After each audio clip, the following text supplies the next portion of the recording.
Oh, okay. We did that.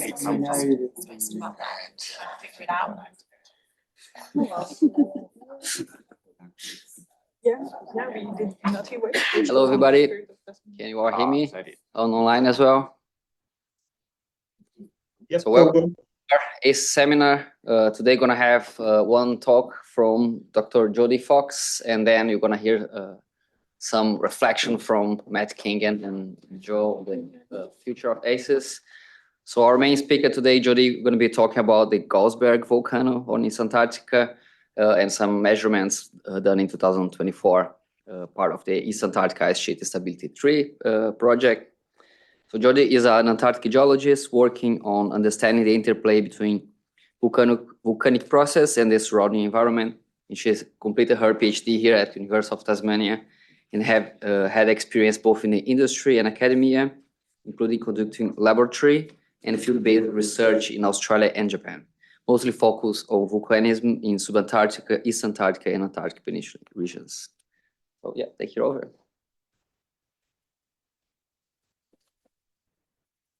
Well, thanks everyone. For those who don't know me, besides all the things, thank you for introducing me. I work with Jackie Halpin and Joe Whitaker on a range of topics to do with geothermal heat flow and geological evolution between sort of in the Denman to Gaussberg kind of sector of Antarctica. So if anyone finds a rock and they don't know, and they think it might be a basalt, they bring it to me, is how it works.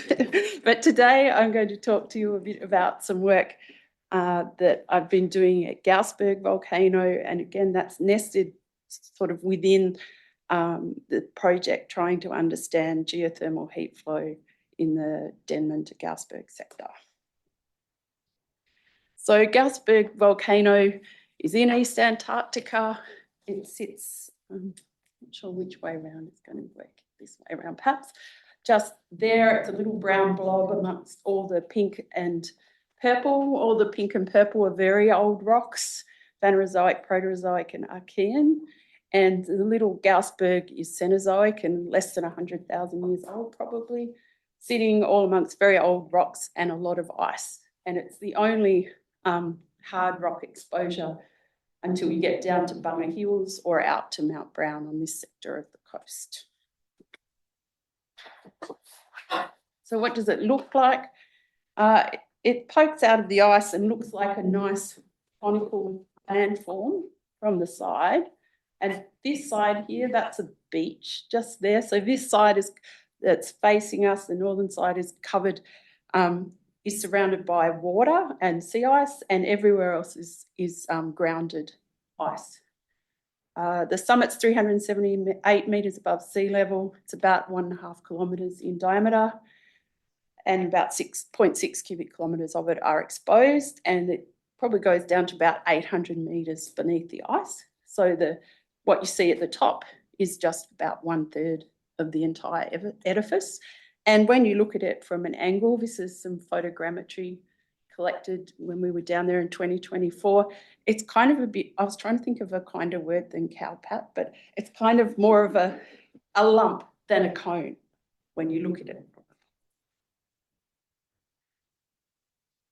So why do geologists find Gaussberg interesting? Well, because it's a volcano and then it's in Antarctica, but also because it lies on the eastern part of Antarctica, far away from these hundreds of other volcanoes that are formed in this active West Antarctic rifts zones. So it's kind of weird that it's sitting out there by itself. Maybe that's just because any other volcanoes are hidden under the ice, or maybe it is the only volcano, we don't know. And the other reason that geologists are interested in Gaussberg is because it has a strange composition. On your right is something called a TAS diagram, which is a total alkali silica diagram that geologists like to use to visualize the chemistry of lavas. And on the bottom axis is the silica dioxide weight percent, and on the vertical axis is the sum of the alkalis, potassium and sodium.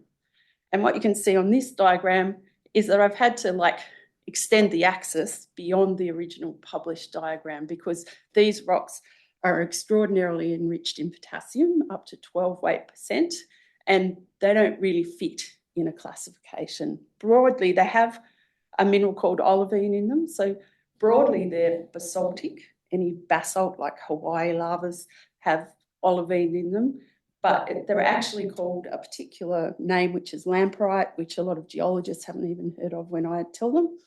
And that is, Gaussberg is the type example. There are other lamprites on the planet, but they've all been identified on the basis of the chemistry of this one. So why should everybody else be interested in Gaussberg?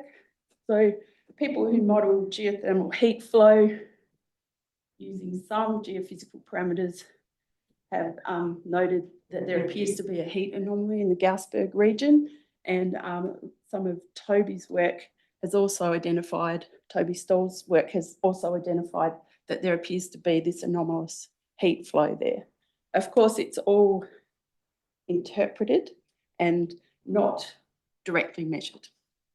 And then the other reason is because it's an outcrop of rock, it has the potential to give us paleo-environmental information about ice and where ice was and wasn't, and it gives us a place to measure that. And you can see on your right, that diagram, that this is the sort of summary of observational records in Antarctica of where ice was or wasn't. And there's this big gap in the sector where Gaussberg resides because there's very little rock. So hopefully I'm convinced you that you might be interested in it. So I have a set of project goals based around volcano ice interactions at Gaussberg. And in 2024, I went down there on the EZ3 voyage and was lucky enough to camp on the volcano for 3 months. 3 weeks. And I had grand plans, but unfortunately the weather had different ideas. And that 3 weeks was at the most 10 effective field days. But I still collected lots of samples and was very excited. So that was great. So it's some fundamental questions that need answering and that I'm trying to answer at Gaussberg include: when did it erupt? There's one published age, which is potassium argon, which isn't or great because you can't understand the errors well, that says 56,000 years old. What types of eruptions have occurred there? So as far as I know, I'm the only volcanologist who's been to Gaussberg. There's been some interpretations made by geochemists and petrologists, but they have a different lens when they're looking at rocks to volcanologists. And what the architecture is of these deposits, because that can tell us something about how the volcano evolved, and things that other people might be interested in, such as how thick was the ice when the volcano erupted, and you can combine that with how old it was to provide discrete date and a date of the eruption and a thickness of the ice sheet, which can be ground truthed, or modelling can be ground truthed with it if you believe my results, and it might see how far out we are from our estimates of that sector of East Antarctica. And other questions are: what was the role of glaciers in shaping the edifice after the eruption? So this cone-ish shape, probably not its original shape. There's a whole bunch of erratics on flat platforms around Gaussberg, and those have been collected and will use cosmogenic dating at some stage to try to understand when they may have been eroded by the glaciers. So this shape now is not necessarily the shape it was when it was first erupted. So today I'm going to talk about when I think it erupted, or a series of eruptions, what types of eruptions briefly. I could talk about that all day, but I'll be short. And how thick was the ice at these times that the volcano erupted. And hopefully, well, the plan is to do some kind of modelling to try to estimate something about the geothermal heat flow going forward. It's a little challenging because it's a very data poor region, but we'll give it our best shot. So at Gaussberg, I interpret, and others thought it was, but weren't really sure, that it erupted beneath a volcano, beneath ice, sorry. So when lava erupts beneath ice, depending on ice thickness, the first thing that starts to happen is that the ice starts to melt, and it creates a little pond of water. And then in that pond of water, a type of lava starts to erupt, which is a pillow lava. Now, it can be any type of lava, but it forms this particular shape because it's erupting in water. It can also happen in sediment, very wet sediment, but it forms this shape because it's erupting in water. So as the eruption progresses, this pile or mound of pillows build up, and then eventually the volcano might breach the surface. And when that happens, if there's still enough magma coming forward, you might see explosions like we did in Iceland. Maybe it's almost, is it 20 years? It's 16 years ago now, which produce huge amounts of ash. But if they just don't reach the surface, but they come close, you might see a cauldron, a sinking of the ice above the volcano, even though you can't see the volcano itself. And when that happens, you usually get a particular type of deposit, which is lots of fine pieces of volcanic glass. At Gaussberg, there's not very much of that fine volcanic glass. So I think that it never got past a subglacial mound. So it never reached close to the surface of the ice of the lavas that we can see now. So these pillow lavas, they were called pillows because originally people saw them in an outcrop and they could see all these round little things that someone decided looked like pillows you could lie on, I guess. But it turned out when they were actually seen erupting in the 70s, they're actually long tubes, and this roundness you see is the ends here as they propagate forward and over the top of each other. And so we have plenty of pillow lavas at Gaussberg. That's a photograph of some that I saw.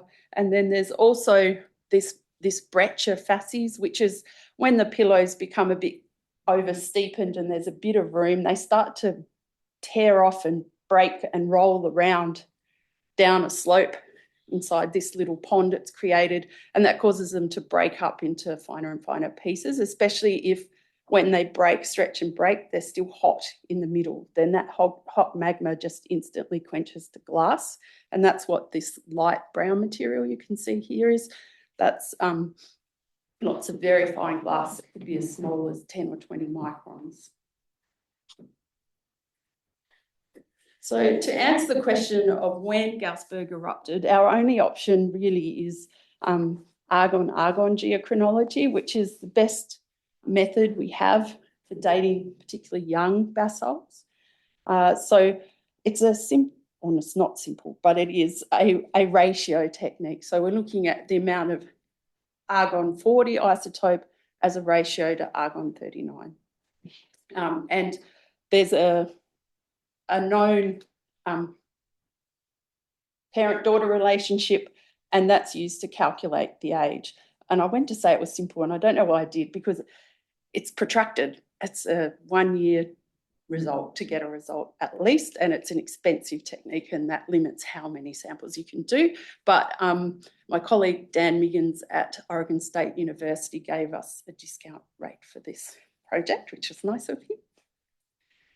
So to try to resolve the age, because like I said, it's a mound, I was not convinced that it necessarily, so a founding tenet of geology is that if you have something in layers, the bottom layer is older than the top layer unless something dramatic has happened, like all overturned. So I tried to collect rocks that were widely distributed across Gaussberg vertically and horizontally, and here's some examples of places where I sampled and some examples of the pillows that I sampled. So here they're in cross section, so it's a nice cliff, and it's obvious that there's that circular feature there at the bottom near my dot. And then here, this is probably less obvious unless you're used to looking at the pillows. That's on the platform, and I could just see the bulge of the pillow coming up out of the floor ground. So unfortunately, due to weather, it wasn't as lateral or as vertically well dispersed as I would like, but it was enough to reach some conclusions.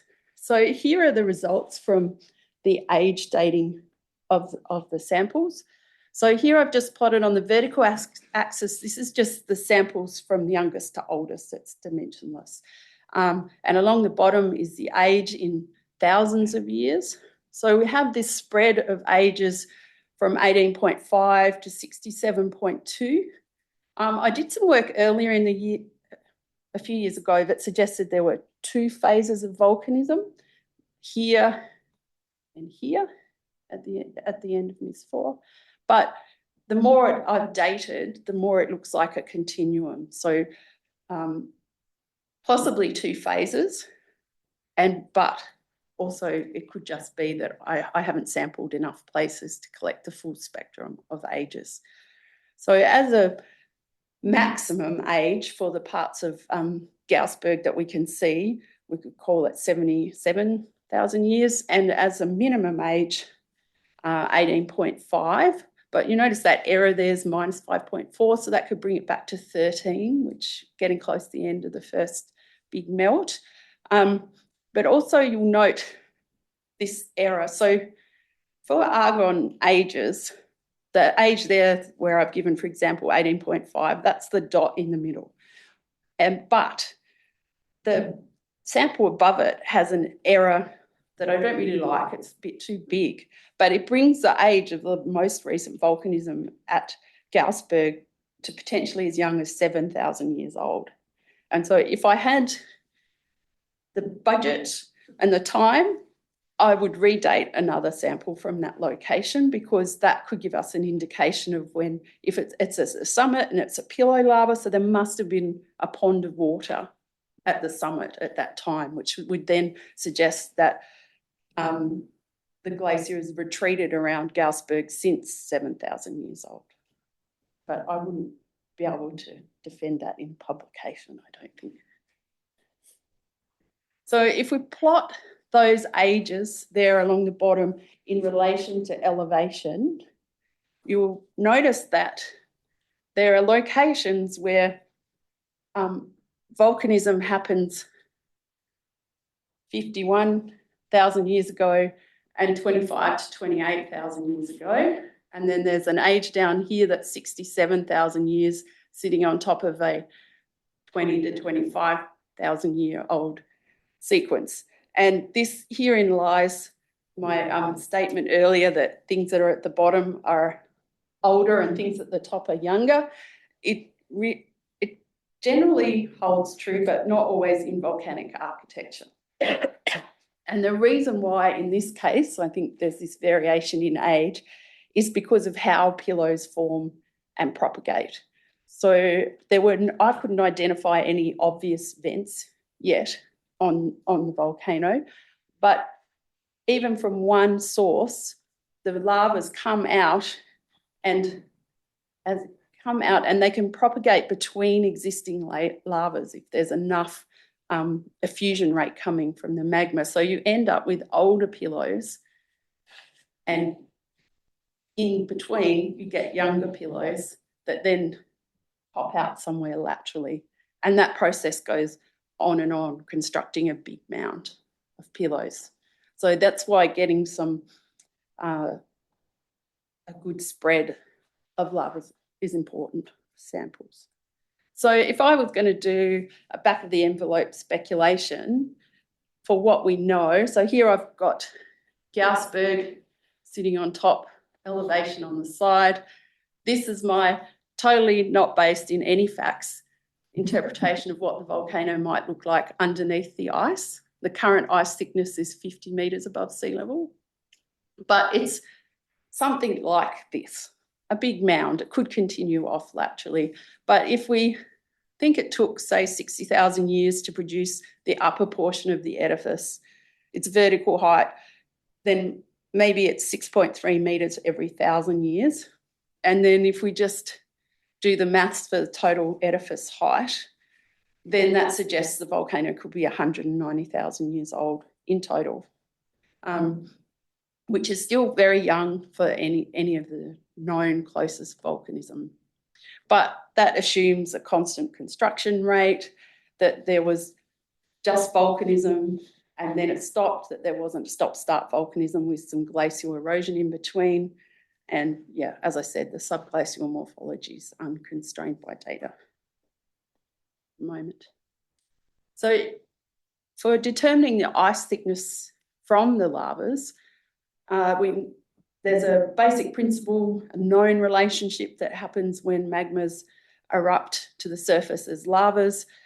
Magmas have volatiles inside them, water, SO2 and carbon dioxide, most common three, and those are confined in these hot magmas by the pressure that they're experiencing at depth.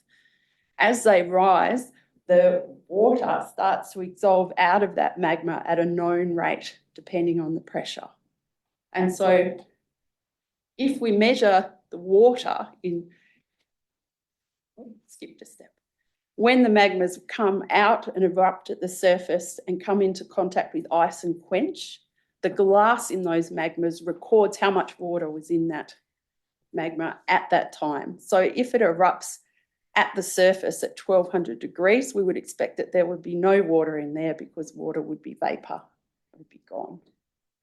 And so we can use that relationship between pressure, temperature, and the type of lava to calculate how much water is dissolved in the magma when it erupted.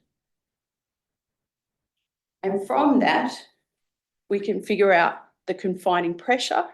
And from the confining pressure, we can figure out the thickness of the ice, if we assume it's ice on the top.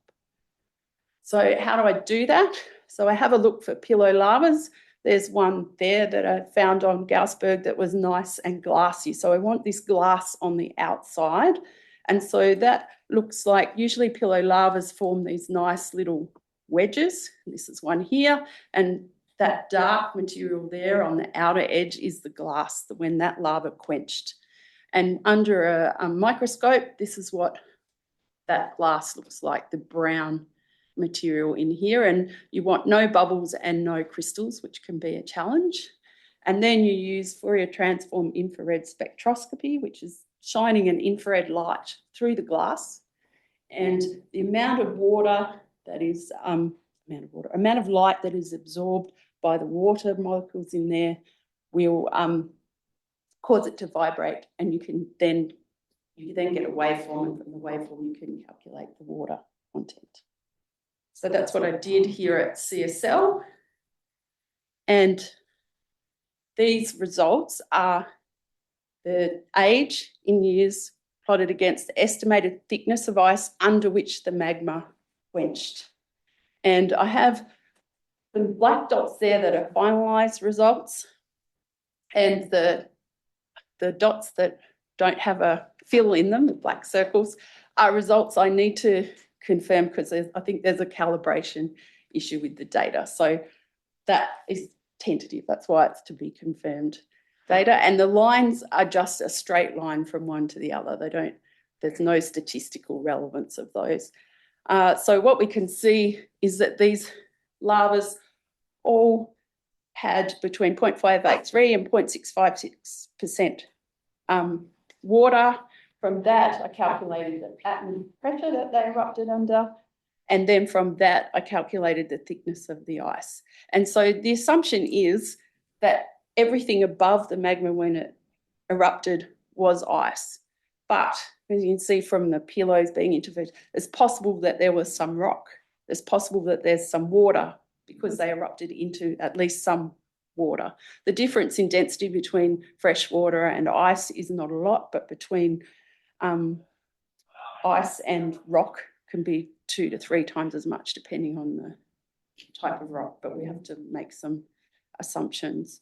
So there doesn't seem, I was hopeful that my thicker ice would be in the glacials. Well, I expected that the thicker ice would be in the glacials and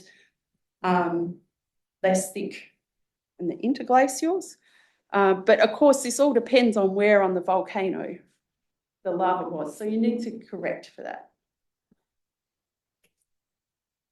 So here I have elevation on the volcano with where I think the top of the ice was, simply by adding the topography where the sample was collected to the ice thickness. Here, this little red dot is the current ice thickness. I didn't dare draw a straight line from there to my first sample. You could do all sorts of things. So we can see when I do that, that there is thicker ice in the LGM, up to a bit over 733 metres. And the ice thickness is generally stable in this build up towards the LGM.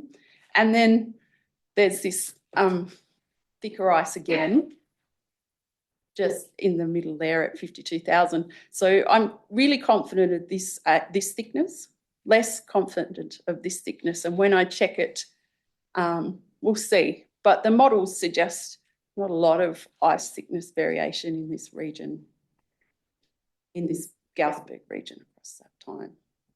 But the onset of when the ice started to retreat after the LGM is unclear. But if that 7,000-year-old age is correct for the summit, then maybe we can assume that it was after 7,000.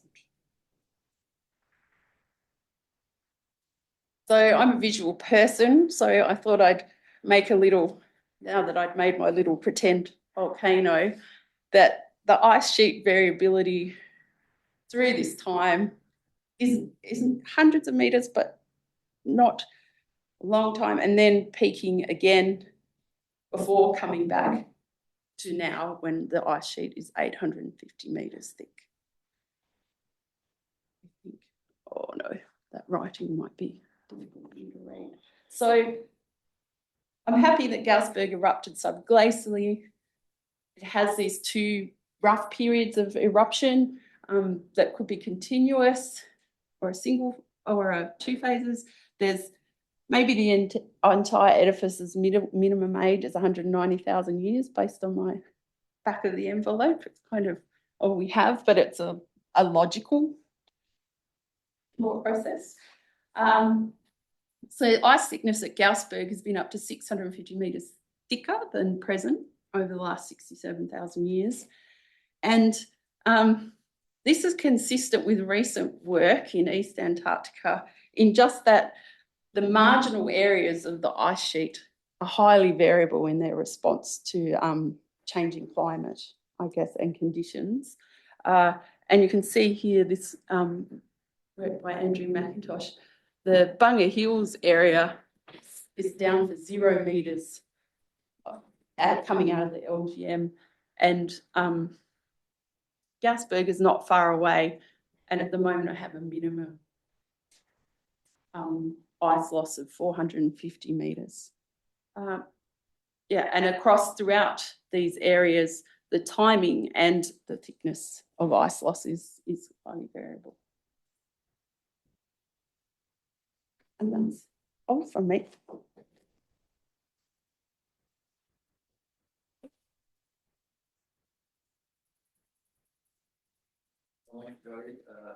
Questions here online.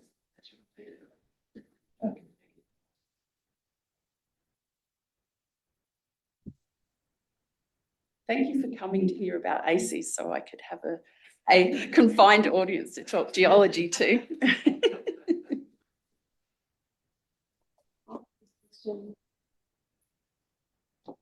One question here. What's your kind of informed speculation about the likelihood of other Gaussberg type volcanoes under that East Antarctica? I think there are others there based on the magnetics, which I didn't show here, the old magnetics. I'd really love to see the new phone magnetics that's been around for a while but hasn't been released. I've heard rumours that there's indicators in that data that that there are other things that look like volcanic edifices. There was a report between Mount Brown and Gaussberg from a flyover that there was an area where that looked like one of these cauldron type things I was talking about, where the ice was sinking in. Unfortunately, the exact location of that wasn't collected. So it's possible if Gaussberg really only erupted even in the last 20,000 years, it's possible that there's older edifices that aren't erupting out there, and it's possible with the ice being so thick that there are edifices out there that are erupting.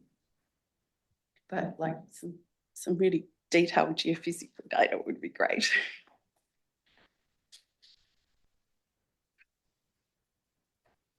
Jodi, there hasn't been any sort of high resolution bathymetry just offshore that area to. No, some sub-ice AUVs would be good. Yeah, the ice is pretty thick out there. We had to, or as in the distance that it covers. So in the summer, it only comes down to about 30 nautical miles or a bit less, 20 nautical miles. So it stays there pretty persistently. Who knows, maybe in the future there'll be less sea ice to bother. Oh, I've got a question. So you said the whole thing is like at least 160,000 years old. But were you surprised that you didn't find any lavas that were that old, or does that make sense? I guess when you think about volcano, it just keeps coming out the top. Yeah. Are you saying, is it to be expected that maybe it was, I don't know, like, Yes. would you have expected to find them, or that's all going to be buried? That's probably all likely to be buried, or it could be lateral. Yeah. So somewhere at the base, but further out, you might see those. Yeah, but generally, unless there's something's been cut nicely through the volcano, it can be harder to find the older exposures, even on land. Question on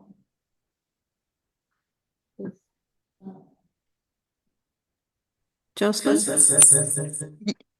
Can you hear me okay? Yes. Yes. Right. So thanks, Jodi. That was terrific. One thing I noticed was that it appears that the flanks of the volcano have had some major collapse events, and it looked like two of your oldest ages were right on the edges of what looks like a collapsed scar. So I was just wondering if some of that distribution of old versus young ages relates to episodes, well, not really episodes, events when there has been significant collapse and then rebuilding at a younger stage. Hi, Joss. Yes, I think that could be the case. There was a set of pillow breccias, sort of maybe 3/4 of the way up the volcano that I could see but couldn't get to, and so certainly there's been some kind of collapse during eruption, and it's a bit hard to tell about the nature of these rubbled collapses. The lava is very friable. You literally on the cliffs only have to touch it and pillows will just fall apart and go down the slope. But I think that's a valid point. But I don't know if I ever got into a spot where I thought maybe I was a bit more internal to the structure. But it's worth thinking about. I'll have a look at my photographs and consider that one. Thanks, Joss. That's my old PhD supervisor. Just keeping you honest, Jodi. Thanks.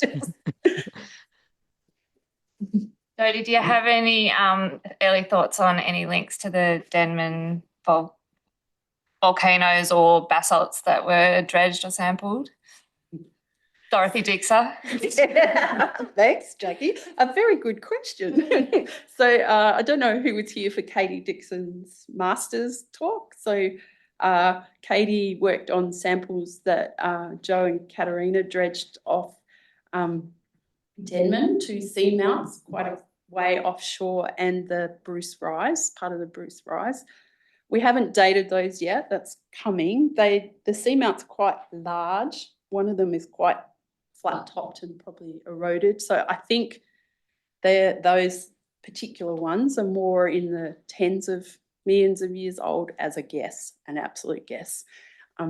Alteration can be deceptive. They're quite altered, but they could still be quite young.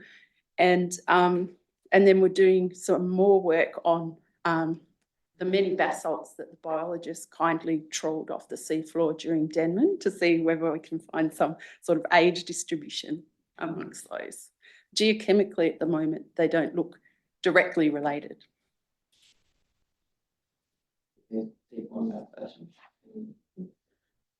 Another question from online. This is from Dwayne. Can you comment on the uncertainty of the ice thickness measurements? I can, Dwayne. There's lots. There's uncertainties in assuming that all the water there's ways to check, but that all the water you're measuring is the water that was within the glass when it erupted. Some glasses do rehydrate, but you can usually see that in the signal. There's assumptions about what the pillow lava erupted beneath. So those, where I showed you those sort of brownish rocks, they're rocks now, but they actually probably were quite soft and wet when they were first emplaced, and pillow lavas could intrude into those. So then they would have some amount of what was effectively sediment above them. And the assumption, I mean, I think you have to assume that they erupted into fresh water, not salt. It would seem unlikely, although maybe the first ones would have. Those are the main, you need to make a bunch of assumptions about what's gone on, basically. So there is a degree of error, but it wouldn't be hundreds of meters. I can calculate that, but I haven't done that yet. Kind of like a